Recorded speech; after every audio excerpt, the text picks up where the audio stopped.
Restas, cremvase azantes. Welcome, video lovers. Welcome to Tac Nerd 1.0. Folks, we have something of an unboxing today, and probably already know what it is from the title, so let's get right to it and get this open. You can see what comes with it.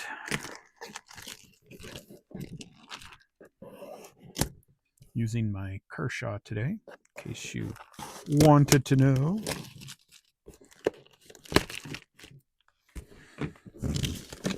And we'll let the cat out of the bag real quick here and tell you this is a product from PSA, the folks at PSA, and there we go. There's their logo. They usually ship in these blue boxes, but maybe that was getting a bit too expensive for them, or maybe this is just an older product. All right, and here we are. So really not too much in here except for, sorry folks, and there we go. That is it. This obviously this is an upper, and it's an AR upper. Let's get rid of this packaging. And this is, if you haven't already guessed, obviously, since you clicked on it, I didn't. This is a Dissipator. This is PSA's Dissipator upper. Does not come with bolt carrier group, so it is as is, just really the bare bones upper is all it is. Does not come with a charging handle. Does have, however, the forward assist, and the door is there as well. So really, I'm sure most of you know the history of the Dissipator. Basically what this was is the concept. It was a 20-inch AR, and they lopped off about 4 inches of it, so it would be more maneuverable for soldiers. I believe this was tried in Vietnam. Correct me if I'm wrong down there. And it was, unfortunately, it was found to be unreliable because of the change in dwell time. It was found to be somewhat unreliable. So I believe they scrapped the idea. However, others did come along later, and they corrected that by widening the gas port, other such methods. There was some people, including this one, they just solved the problem by basically keeping it as a carbine-length gas system, and then putting the sight up here. Now this is, many times this is a gas block. This is not. This is literally just the sight. They would just put the sight up front, and then the gas block would remain carbine length. What are the advantages of this? Well, it's just shorter. So you might be asking yourself, well, then why not just use a regular carbine length? Well, that's a valid question. There is some thought as to with more sight radiance, which, so from your rear sight here up to your forward sight, the longer that distance is, you would get a better sight picture, and it would be more accurate. Now, whether that's true or not, we'll see. That remains to be seen. We will do some testing with this.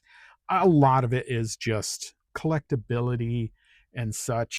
There's been some very famous dissipators in history. There was the North Hollywood one, which pretty much is going to be kind of what this one is going to be modeled after we're done. And there was a few others in movies and film and such like that. I'll try to come up with a few pictures of them.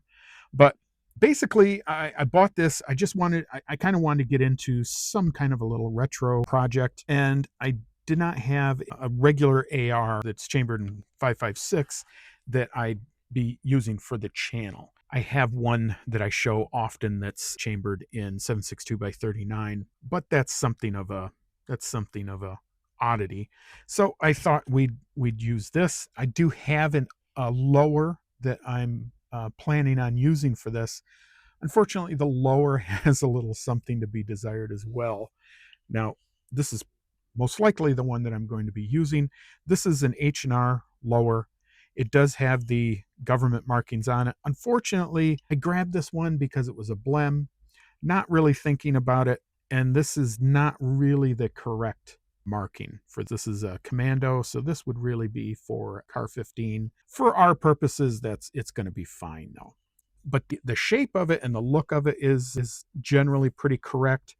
I guess if I was going to make this a true dissipator, it would probably say M16A1 or possibly A2. Again, go ahead and correct me on that if you know.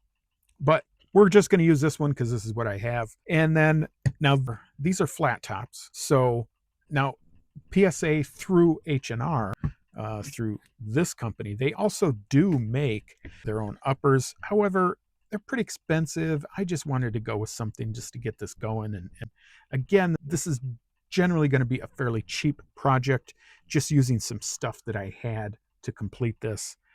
But I kind of want to get into the look. So we've got a few things on order. I'm just going to use a few things I have. I'm going to use this rear sight. And I know people don't really like these because they have these huge knobs on them. But again, that's what I have. So that's what we're going to use. And like I said, I have a couple other parts. I have this loose AR grip, which is, I think it's pretty period correct. I have a handguard I ordered for it. That is not in yet. So right now we just have this one that we're going to use. So basically, just understand, this is literally just a carbine length upper. That's all it is. It shouldn't perform any different really than any other. This is not the FN barrel variety. This is just the regular, I think it's chromoly vanilla is what it's made after. So this is not super high performance, high speed, low drag, anything like that. Just a regular old PSA upper. I know a lot of people like the FN barrels. If you're going to be shooting a lot, and you're worried about when they're going to wear out, that's your thing. Go for it. As far as if you're thinking you're going to get super great accuracy out of those, I don't know. You're not going to get super great accuracy unless you're thermal fitting the barrel, and PSA doesn't do that. So, I don't know if H&R does. I don't have any of their uppers, so I have really nothing to compare to. We're going to go ahead. Now, understand, I can't really install anything here on YouTube. May put something up on the site that rhymes with Bumble, but right now, we're just going to go with this as it is. So I may have to go off camera to install something and come back on camera to show you how it looks, basically. So let's do the first thing, which they usually come. I've bought PSAs before, and they always come with these little doohickeys here. So we're going to cut that off first, and then we'll get started with what we're doing here. Okay, so that's done. So of course, to fill this out, we're going to need a few things. We're going to need a bolt carrier group, obviously. We're going to need a charging handle, and everything else we pretty much have. Let me introduce you again to the lower that we're going to use for this project. This is an H&R lower, and does have the government markings. These are very nice lowers. They are very expensive. Again, this is a blem, and I think you can see the blem because it's got these white marks on the inside of some of the lettering, and I think that's what they mean. That's what they meant for the blem. So you can see in there, and I don't know how you would correct that or get rid of it. I suppose you could, maybe use a marker or something to cover it up. But other than that, it's pretty much just a regular lower. Now, I have completed this with some fairly good parts, though. However, I am using an H2 buffer for this, and that is by Bravo Company. It does have a Bravo Company spring with it. The trigger is actually a Geisley. Is it AGL? ALG trigger. Sorry, that dyslexia is kicking in. It's an ALG trigger. So, still basically kind of mil-specy, but good trigger. Everything else in here pretty much is, again, fitted out with Bravo Company parts. So it's going to be a good lower. I have no issue with that. But, and there is the other side. And you can see the differences in these lowers because they have this little outcropping here. I don't know what you would call that, this little groove here. Now that keeps the spring in there. That's what that's there for. On later ARs, they would just cover that up. They just widen that out. There's also this cutout part here. That is not on newer ARs. And then you get this part here. That is also, you generally wouldn't see that on other ARs. So there is some differences in the physiology of these. They function pretty much exactly the same. As far as the upper goes, again, it's really just a PSA carbine length upper, but it does have this very long clamshell handguard, and this is a rifle length handguard. Again, I do have another one ordered to go along with the kind of look I'm going for. It's the triangular handguard, again from Luth AR. That one's not in yet, and I do have a stock for it that is the older style car stock. That one also not in because they are taking their sweet old time in sending it. But let me do this. I do want to kind of look in here at this barrel, and I'm sure you do too, because I'm kind of curious to see if this is a general M4 looking barrel, if it has the cutouts, or if it's just pretty much a straight PSA barrel. I'm kind of guessing that's probably what it is. It's just going to be a regular PSA barrel. But let me see if I can get this apart, and then we'll show you what it looks like. Okay, so here we are. I did get the bottom clamshell off of it, and pretty much what I expected. It's just kind of a normal barrel. It's not the M4 profile. Where's my pointing stick?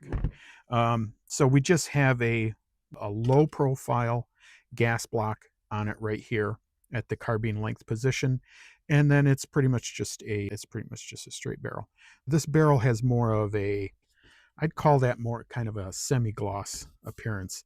I don't know what this coating is. I'm assuming it's just some kind of nitride coating that they have here.